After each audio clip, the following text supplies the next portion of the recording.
This is Abundantly Clear, a Mallory Nicole podcast designed to help you further understand the concept of abundance and put it into practice to build the business and life of your dreams. We'll be breaking barriers of conditioned belief, the standard rules of marketing, and empowering you to achieve real success, allowing you to make a greater impact and live a fulfilled, purpose-driven life with ease. Welcome to the conversation, the stories, the science, and the synergy of living life abundantly clear. Now, on to today's episode. Welcome back to this week's episode of Abundantly Clear. Today we have Tasha Blasi, who I like to call as the baby maker. Tasha, I'm so excited to have you on here today. Would you like to introduce yourself for the audience? Thank you so much, Mallory, for having me. I'm happy to be here. I'm excited to be here. So I am the founder of the Fertilitites Unite Project, or what I like to call the FU Project, which is very intentional. And I'm a fertility coach and patient advocate. So some people call me their fertility godmother. I don't have magic powers that people know of. Some people call me their BFF, their best fertility friend. But it all comes down to, science, mindset, environment, support. How do I get these these women knocked up? I love it. And if you listen to this podcast, you know that I talk about the science so much, and we are going to dive into your work and how baby making, there's actually a whole bunch of science around that too. Would you love to kind of introduce us to that? Sure. Yeah, I'm a big nerd. I studied biology and chemistry, and then I taught it for like 7 years, I think. So for me, whenever it's about having a baby, let's just stick with having a baby, there is the science behind it. The majority of my clients are using fertility treatments. So the science behind that is even more, because it's, what doctor are you using? What's their protocol? But a lot of people don't think about the other two people involved, which is the embryologists and what they do, as well as the lab, which I call another person almost. All of those things deal with the science. There's also, part of the science, which is one of the pillars I teach, has everything been uncovered about you? So not to get too much into it, but, people will come to me and they'll be like, I've had 3 miscarriages, and they're like, it's just bad luck. Let's keep on trying. And I'm like, that's the dumbest thing I've ever heard in my life. That you should just keep on trying. And so, with me, it's, if somebody's working with me, we're gonna set you up the best medical team, make sure it's the right embryologist lab, all that. But I also have my own list of, has all this been checked out before you dare spend 20 grand plus doing fertility treatments? We can't just be like, whoops, you're prone to miscarriages, and a simple blood test would have shown that. But, we don't check it until we've seen you've had 3 of them. Like, what? No. So that's kind of falls into the science part. Okay. So interesting. So do you find that any woman is capable of having a baby, even if they've had miscarriages, and that there might be something that just gets to be changed, or are there some women that can't? Well, I have not found anyone that couldn't yet. That being said, it's case by case, right? Okay. So I don't choose my clients based on their abilities to get pregnant. Okay. I have clients that are saying, they are telling me medically, I cannot have my own child. And, and so when I work with them, I say, okay, you're going to know in 3 months that you've done everything right to have your own child. And let's say it's like an egg donor, everyone's saying nobody will take me for IVF, but I need an egg donor. This could also go with like a surrogate. But for me, it's okay, I'm going to show you what to do in 3 months time, probably, expecting that nothing's going to delay this. You will know you've done everything correctly to have a child with your own eggs, or, to support a pregnancy. before needing to consider the next steps. So I can't answer that question. Is everybody capable of having a child? I don't know. I don't know. There's so many layers to that. You know, if it's about somebody with multiple miscarriages, there are so many things to uncover about those miscarriages, from the science to environment to mindset. But for me, if there's multiple miscarriages, there's phases to discovery. You know, you're not going to start with the most aggressive kind of treatment, but you're not going to go very far without going to the max. And I know this is kind of like, I would have to give you very nerdy examples, so I'm not going to do that. But you have to go to the max very quickly, sooner than I would tell people to go to the max sooner than other people would, because I know what that's like. I know what that's like to have so many fails or multiple miscarriages. And to be honest, most doctors, I'm not speaking for all, don't look at a miscarriage as a big deal. They look at it as bad luck and that it happens all the time. And I look at it as, how can we make sure this never, ever, ever happens again? I love that. And I think you beautifully answered that question, by the way. What I'm really hearing at the end of this, though, is that there's a problem. What you basically do and how you come in is by looking at said problem and saying, there's a solution to this. So we're not just going to keep doing this thing over and over and over again, thinking that it'll be different the next time, until we uncover why it's not working or hasn't worked up until this point. Is that correct? Yes. Yes. Okay. And that can be very scary for some people, especially when I come in and tell them they need to make changes.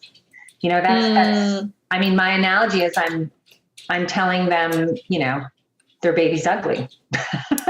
I'm basically coming in and saying, your baby's ugly. What you have been doing, and I never actually say that or preface it this way, but what I am basically saying is that thing you've invested years and possibly, I have a client that was in it for 4 years and $100,000 later. Wow. I never say it was wrong, right? Because there are no mistakes. There's discoveries. So her 4 years allowed her to get a lot of discoveries. Now, I, of course, had to talk her through that. Dealing with the past is huge with my clients. I deal with that all the time. Past regrets, past behaviors, past regrets. But you know, when I have to come in and say, hey, we are going to make some changes, that's a huge blow. That's you know, and so you have to be careful how you present that. I was telling somebody the other day, it's like, I'm coming in and telling them that guy they've been dating for 4 years that keeps on saying he's going to marry you is never, ever going to marry you. And you're like, but wait, I'm 40 and I spent 4 years because he said he would. And it's like, I know, but let me tell you, if you go and rip the Band-Aid off, break up with him, I'm going to put you with the greatest guy you've ever met, or girl. And by the way, in 6 months, you'll be married. You know, that's kind of the analogy. Wow. That's super powerful though. So, I guess I've never thought about it this way, because to be honest, I don't know a whole lot about what that actually looks like in the work that you would actually be doing with your clients, but you're really helping them face maybe some things that they don't realize they've been avoiding to help set them up for success. Yes. I can give you an example. I currently am working with this woman. Well, this is very, very common. So I'm going to give you one example, but I've probably had 4 of these conversations in the last 2 weeks and actually I just had it yesterday. I had it 2 days before that. But this woman was she's so mad. She's mad at her husband because her husband didn't want her to go to this one clinic that she thought they should go to. And she's like, I wasted 2 years. I could have been pregnant by now, you know, and it's all this woulda, coulda, shoulda, right? And so what I like to do with that is I'm like, well, tell me this story, you know? And she's like, yeah, if I went to this one clinic 2 years ago, like I wanted to, I would have been pregnant by now. And I'm like, well, why didn't you? You know? And she's like, well, it just wasn't the right time. And she had a son that was colicky and somebody had died in her family. I go, okay, so cool story, right? But I'm going to tell you a story. If you would have done those 3 rounds of IVF in those 2 years at that clinic, you would have been at the exact same place you are now, but about $60,000 in debt and nothing to show for it. So actually your choice was the perfect choice. And she's like, well, how do you know? I'm like, just as you know that this past story you just told yourself was true, I'm telling you that my story is true. So you can choose to believe either one. That is powerful. And I love that because it really emphasizes how the experiences that we're having is really all that it is. You know, it's not so much what has happened, it's just how we chose to experience it in that moment and moving forward. Right. That's what sets up the future. Right. And I feel that people fantasize how wonderful the past was. You know, whether it's with an ex, and that's a big thing. Women are trying to get pregnant now, and they had an ex-boyfriend, and if only that relationship worked and it would be so much better. And I'm like, this is a story that you're making up.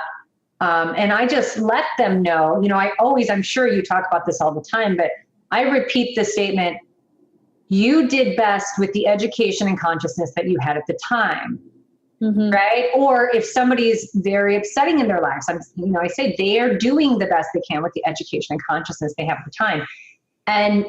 And so this whole made up story about what the past should have looked like is just not reality. And you don't know for sure you would have been in such a better place.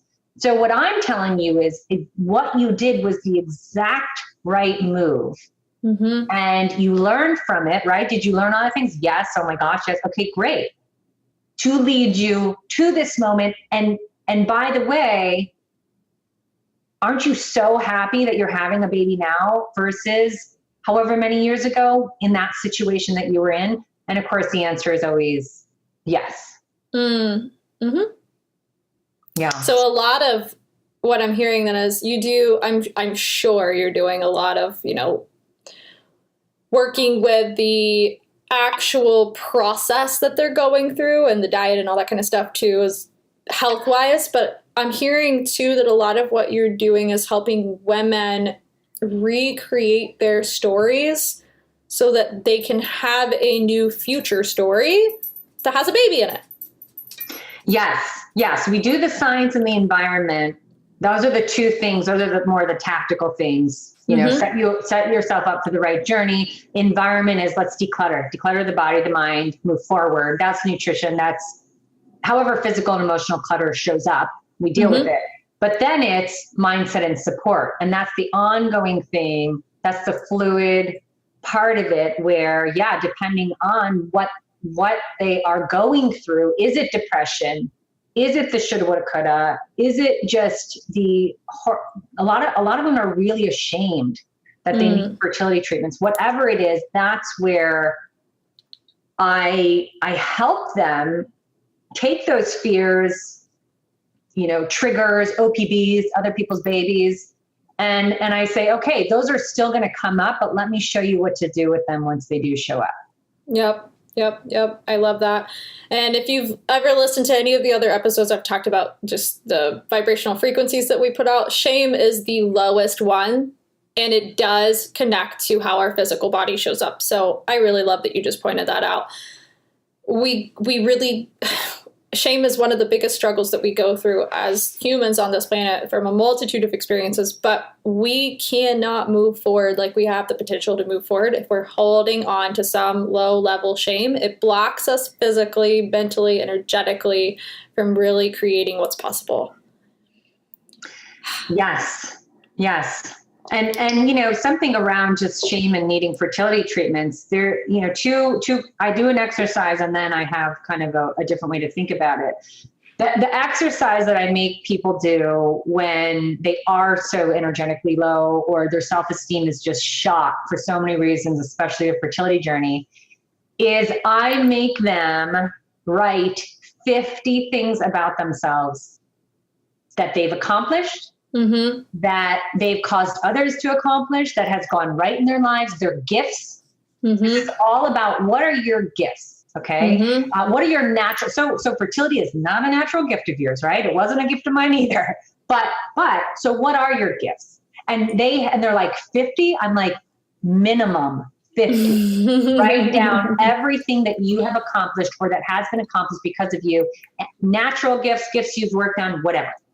And then I say, part 2 is have somebody close to you, whether it's your partner, your best friend, your mom, somebody that you trust and you can be vulnerable with, and make them, without seeing your list, create that list. And then once you have a tangible piece of paper that from what you've written and from what others written, you can have as many people as you want write it. I always say, like, you're amazing, right? And by the way, which of these gifts, because I'm going to tell you, you're going to be pregnant, you're going to have a baby. Like, I don't say that unless I mean it, but for these women, I mean it. And I'm like, okay, so you're going to have a baby. So which one of these gifts would you give up to have that baby? Knowing you're always going to get it. It's just going to be a different way. And it's a powerful thing to say, you know, it's like that saying, when everybody puts their problems in a pile, you take yours back. And well, it's why doesn't everybody put their gifts in a pile? And I guarantee you're going to want to take yours back. I love that. I love that. So curious, something that you just mentioned, do you have like 100% success rate? Like if someone's working with you, if someone is working with the baby maker, should they expect a baby? Well, I do guarantee my work. I shouldn't say I don't guarantee it. I do guarantee my work. So if I can't get it done, you do get your money back. And I could go into that. That's all, you know, because of my personal, I'll just mention it quickly. My personal experience is the longer you're not pregnant, somebody in the fertility industry makes more money. That doesn't seem right. Oh, wow. Right?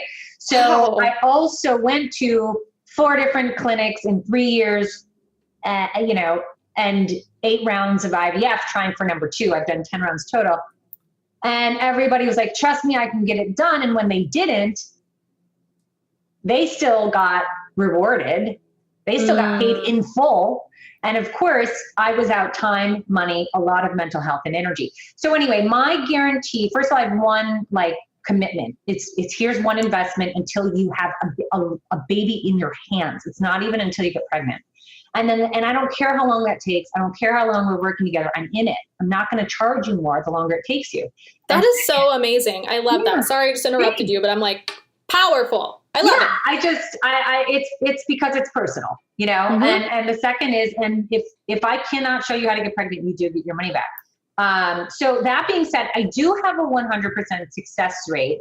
I don't know if that's always going to be because of 2 things. One, I work with very difficult cases. I mean, I hardly work with women that are just starting IVF, which is such a shame because it's so much harder to fix problems than to just do it right from the start. But that's, you know, I don't have control over that. But I work with very difficult cases. And honestly, there will be a time where somebody just mentally can't do it anymore. You know, even if I know they can do it, some people come to me so far gone and I can do the work with them and on them. But those are the people where a little blip, bad news, it doesn't totally go right. And they're working with me and they were already so low. That's where, you know, talk about needing to like scrape somebody off the street. So I make it really clear of if you know, have the emotional energy to go through this, I don't expect people to go through 10 rounds like I did. None of my clients have gone through multiple rounds like that with me, but it's, you know, I know there will be a time where somebody's just like, I'm exhausted because they've been in it so long, and I don't blame them, but that will hurt my soul when I know someone has given up too soon because they just were put through the ringer for way too long. So yeah, Yeah. No, I hear that. And who knows, maybe that will never happen. You have an energy about you, and I think it probably has a lot to do with, really enhancing that space in the mindset work that you're doing for your clients. Because just talking to you, I can feel it. I can feel how much your belief in how all this is possible could really be like almost like a drug to your clients. It's like, yes, give me some Tasha, give me some of this, give me some of this, because now I believe it. Now I believe it. I love that. We haven't quite gotten to this point yet in our conversation, but I would love to know, why did you start doing all of this? I know you've had like a really tough 10 times. You just mentioned that you did this 10 times before you had your baby. That is like amazing. Amazing that you kept it going. Yeah. Either one. But how did all of that shift? How did you position yourself the way that you do now? And what kind of happened? It wasn't my idea, to be honest. Really? No, it was not my idea. I did 9 egg retrievals and 10 transfers for my 2 children. And it was my husband's issue. He had low sperm count. Hudson, my son, round 2, was born. Mila, my daughter, round 10. I was working in Manhattan in advertising when this happened. So from being a teacher in Santa Monica, California, that's where I was living at the time, I met my sperm donor / husband, Brian, and moved to the East Coast. And instead of getting re-credentialed, I started advertising. I had a connection, and they were like, "You'd be great." Okay. So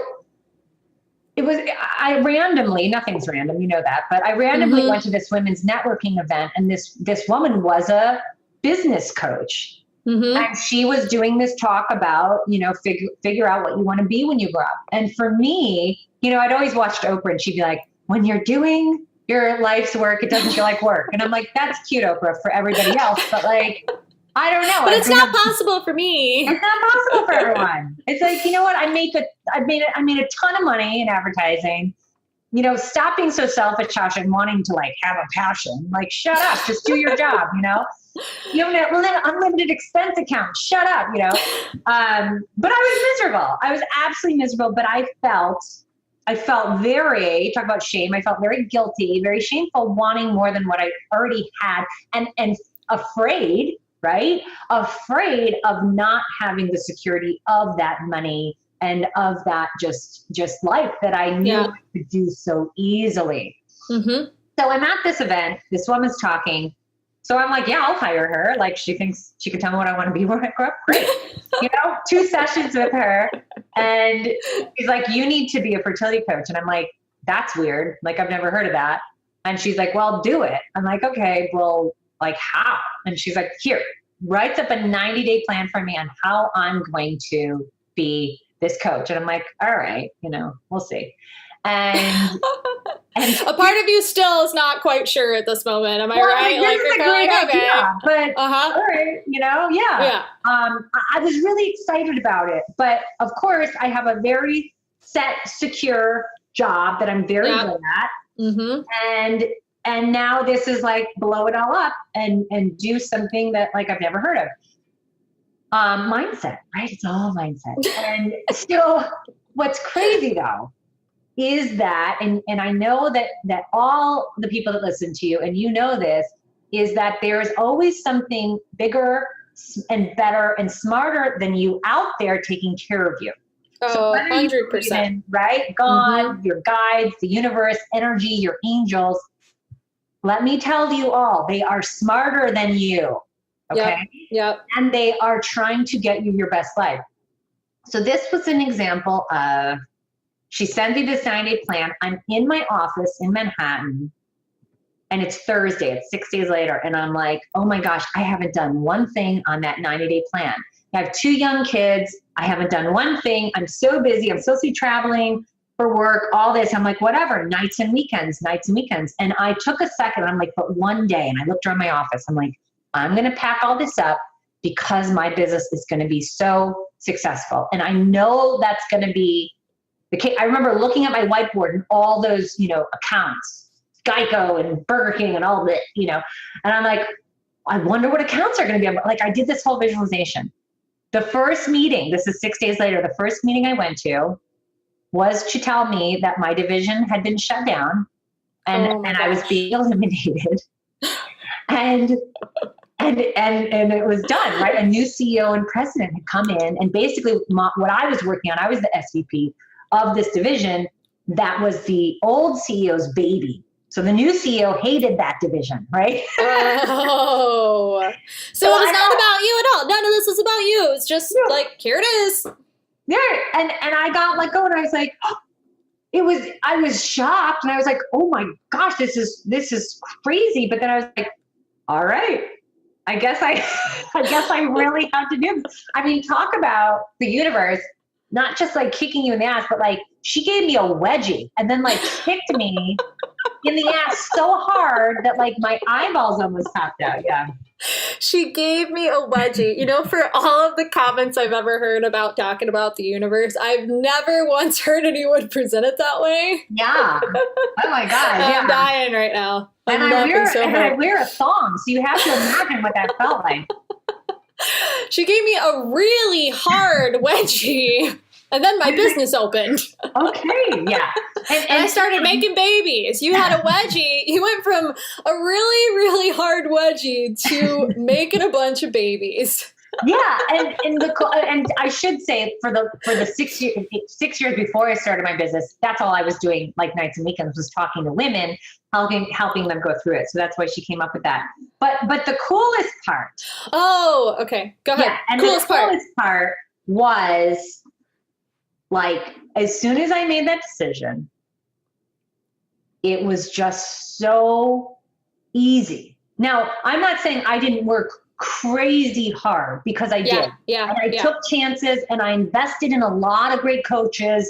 And I mean, you know, I'm not saying it just like all worked out. Like I worked very, very, very hard, and I'm still working hard.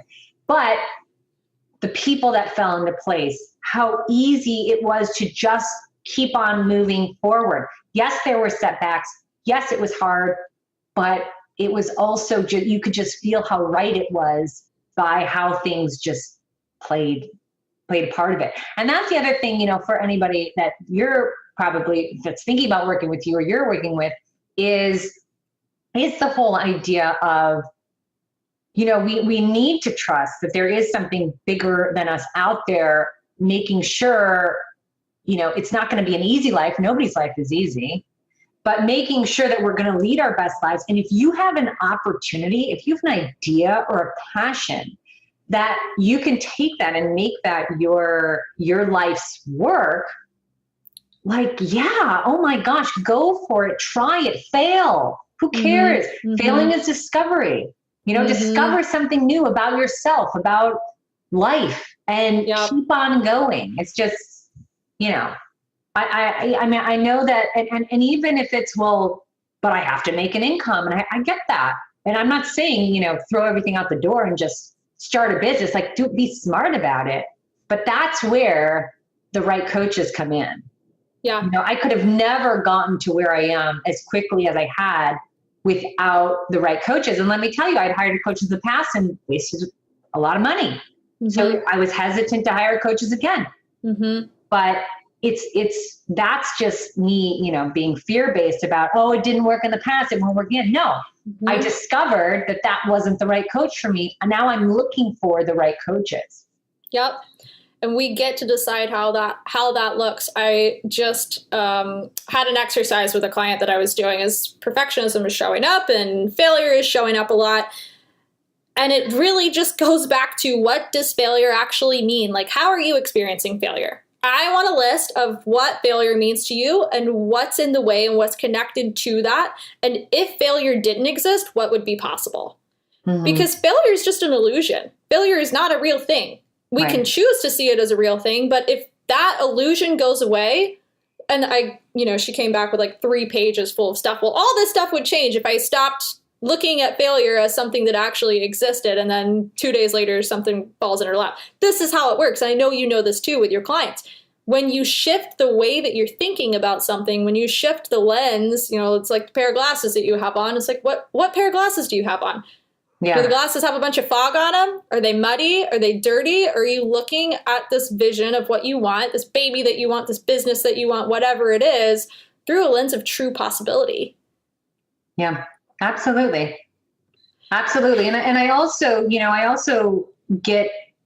I like the conversation with people where when there is hard times or failure or difficulty or really, really bad news or bad stuff people are going through, and it's a why me mentality, I like to ask them, why not you?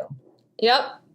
And it's not to be like everyone deserves pain. It's you're on a journey, whether your journey is life, a marriage, a relationship, making a baby, making a family, business. This is a journey. And I don't know anybody who has created something amazing that it did not take a lot of ups and downs, but continuously moving forward. Like, Absolutely. That's why there's so much divorce. Marriage is hard. Oh my God. I can't believe we're supposed to even be together, much less be married. Coming from the baby maker who biologically helps people procreate. She's like, marriage is hard. No, I love it. It's so true. I mean, my husband and I have a amazing relationship. Like, oh my God, it's work. Like, I mean, it would just be so much easier sometimes to not have to live your life and then also maintain and open up that space for someone else to do their thing too. It's like, yeah, I get it. Like, yeah. So, but that's the case but it's a journey. And a journey always has ups and downs. So it's not a matter of, oh my gosh, there's a down. No, of course there's a down. You're living, you're breathing. There's always going to be ups and downs. But do you stay on the side of the ditch, wallowing in your downs, going, why me? Why was there this down? Where anybody will tell you there's going to be downs. Or are you able to say, okay, ow, whoa, ouch, that hurt. Okay, like feel what you feel. If it's sad, be sad. I'm not saying don't be sad. If it was disappointing, be disappointing, be angry. And then what? Whenever somebody has a failed journey, and I was just working with this woman, she's like, I'm not eating. She had a fail. I'm not eating. I can't do anything fun. She's in this new relationship, and her partner is doing everything for her. And she's like, I can't do anything. And my first question is always, do you want to feel better? Right?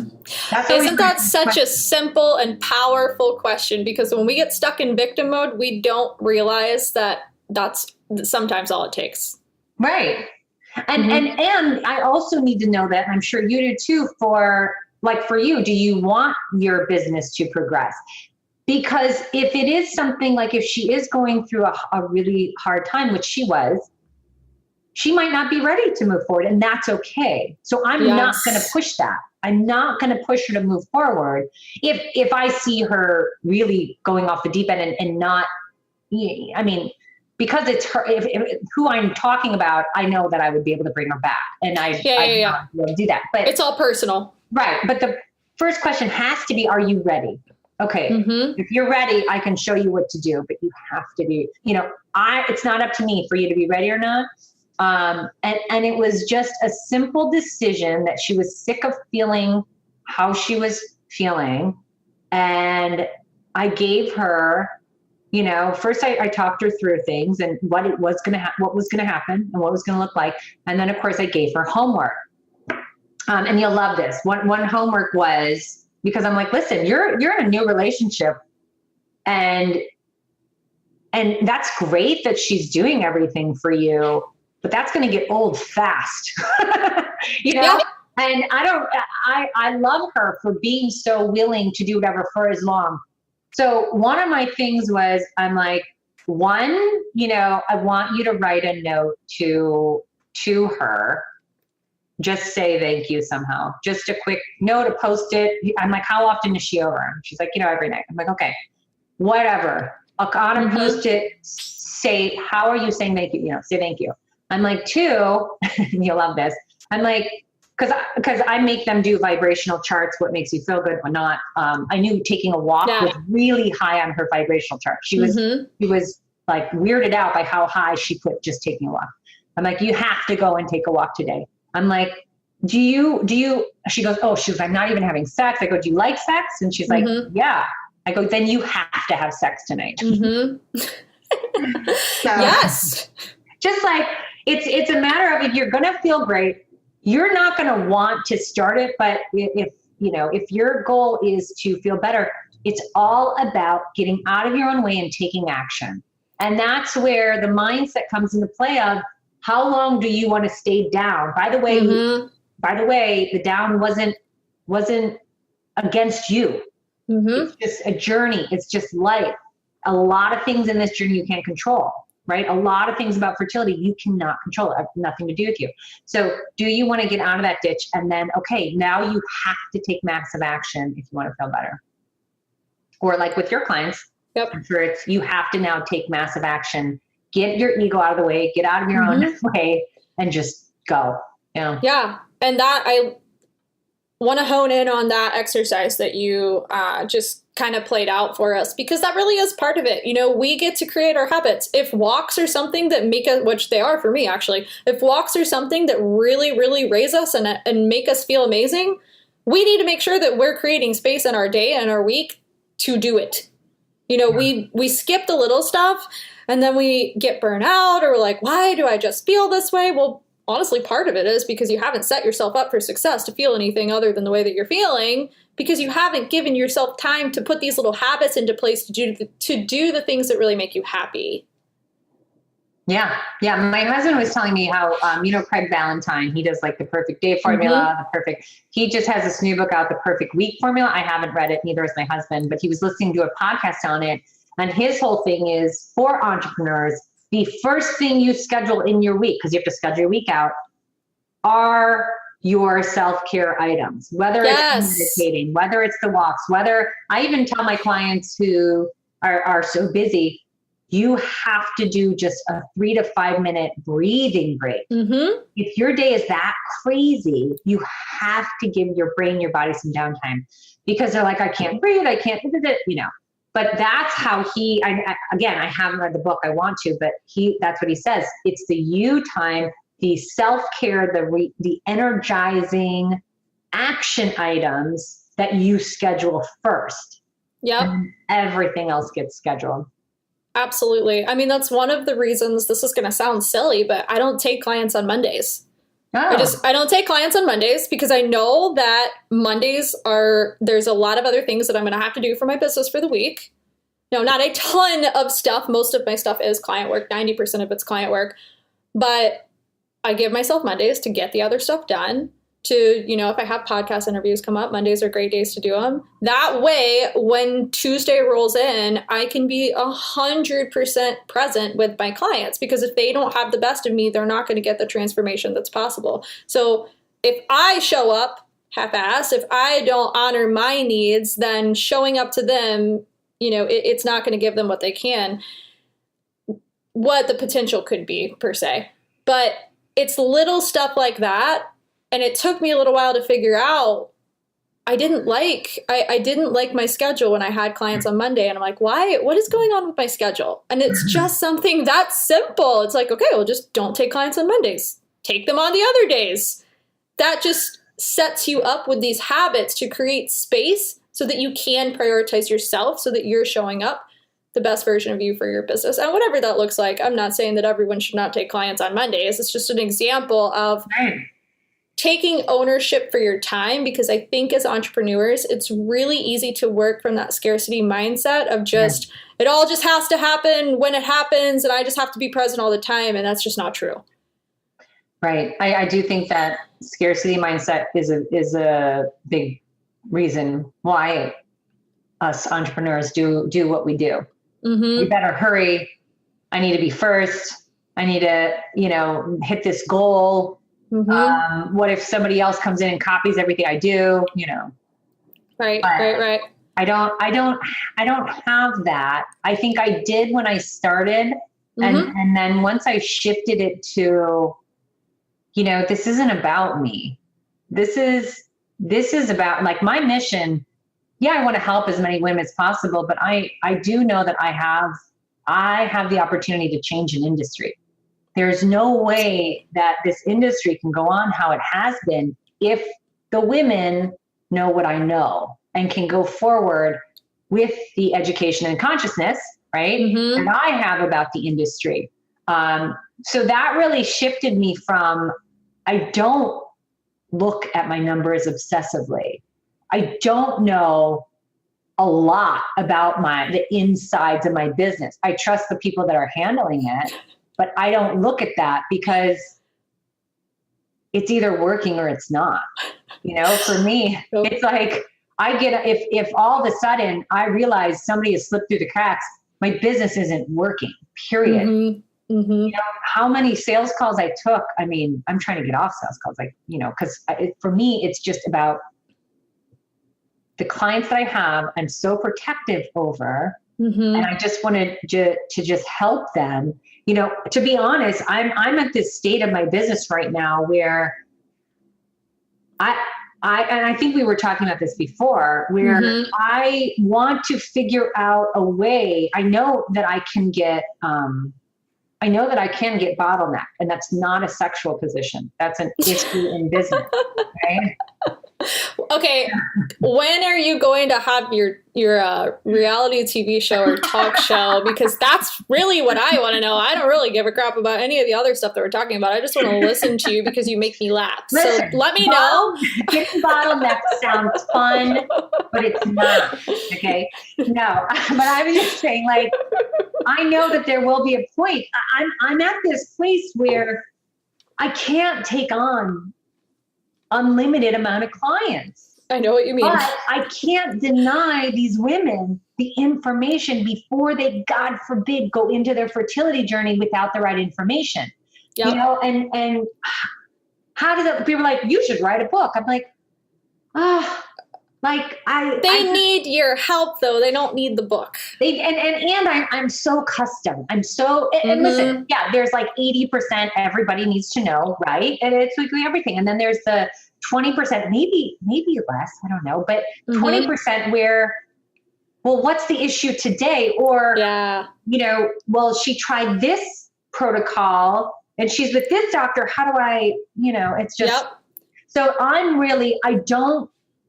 not upping my sales calls or advertising. I have blocked my calendar so people can't always call me, but I have somebody doing sales for me because I need space, but I have this need to also help as many women as possible and not deny them. So I'm at an interesting space. It's a great space to be. I'm not complaining. It's a great, beautiful space to be. I totally get you.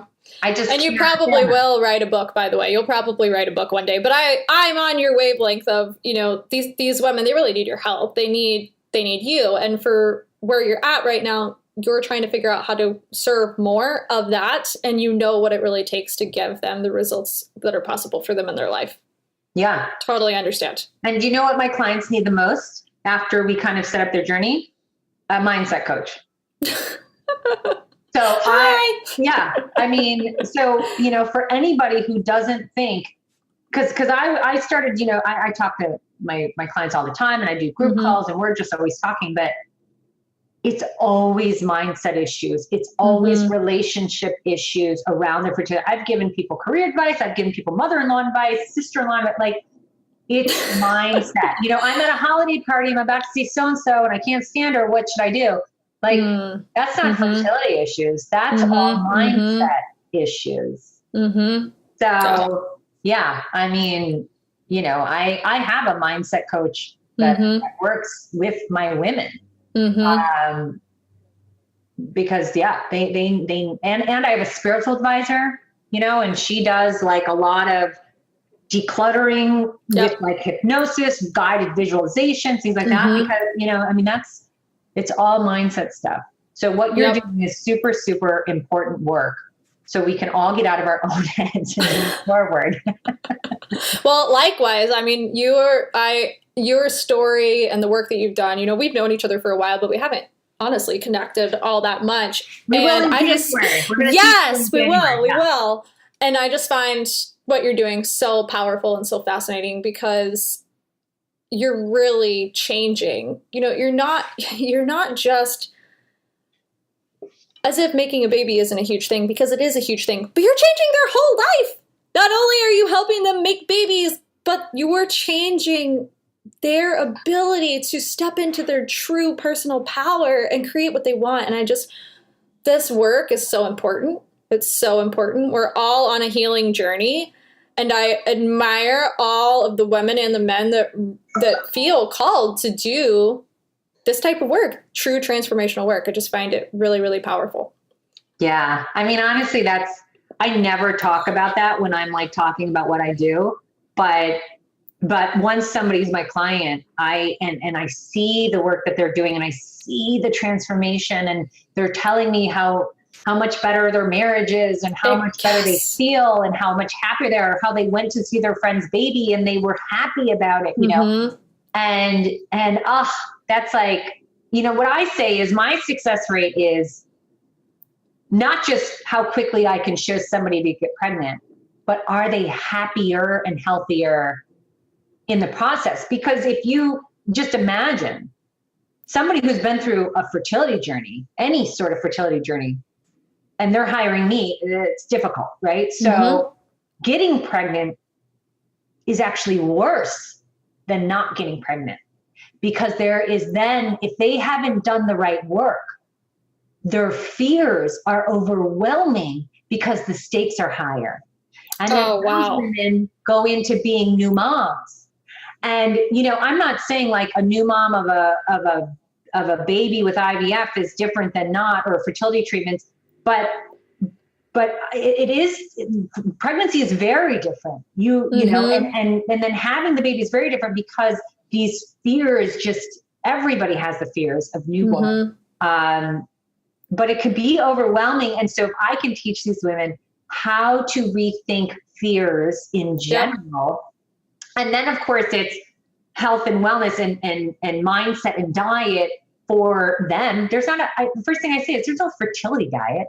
There is a way to eat so that so that you are the best person. For me, from a biological standpoint, this is where I get nerdy. It is about balancing hormones and reducing inflammation. But, and you know, so that's what I like to do. But if they can learn how to do that, that's going to help not only themselves through pregnancy, through having a baby, but it's also going to, that was just my very expensive child coming up. But it's also going to help them through, it's going to help their child, right? Yes. It's going to help their child with how they develop, and their moods and their health and their happiness. So yes, it's a huge win, but I never tell people what I'm really doing. No, well, they want, you know, and that's where it comes into this whole, it's mostly business owners that are listening to this podcast. It comes into that marketing piece of it. If you position yourself to give your audience what they want, then all the other stuff is just the extra benefit, and they didn't realize they were getting the other stuff. And then that positions you to be doing even more greater work for the planet. Right. You know, you got to give your audience what they think they want, and then the other stuff is a plus. Right. Exactly. I love this. Well, Tasha, how would you recommend any woman that's listening to this that wants to reach out to you? How do you recommend that they find you? What's the best way? Yeah, I would just say my website. I think, you know, tashablasi.com is my website. And I think tashablasi.com. It's not babymaker.com. No. and honestly, it's, you know, it's just filled with a lot of content about how to move forward in your journey. I also do a lot of fun, embarrassing stories, which if anybody's going through their fertility journey, you know, a lot of people tell me you're the first person to make me laugh about how ridiculous all this stuff is. And I find that important because it is so serious and so sad and disappointing and hard and expensive, especially when your friend like basically banged it out for 2.5 minutes and is pregnant. And then you're like, oh my gosh, it's been 2.5 years and $2.5 million and I'm still not pregnant. And so it's like, you know, I like to bring a lot of humor to this process. And I think the website just helps you feel more normal and feel the humor. And I could totally resonate with that because I'm not trying to make a baby right now, but I'm like, I want to hire you because you just entertain me. Be careful. Oh, thank you so much for being on here today. Really, really appreciate your time. And thank you for sharing everything that you've shared, Tasha. Oh my gosh, you're so welcome. You're so welcome. It was such a pleasure to be on this podcast with you. I love you, and I can't wait to spend some time with you in January. I know. So excited to see you. All right. Thank you guys for listening. Until next time. Thanks for listening. As you put these concepts and practices into action, you'll begin to see the benefits of living an abundantly clear life. To connect with Mallory and other high performers, join the Abundantly Clear Entrepreneurs community on Facebook or visit mallory-nicole.com.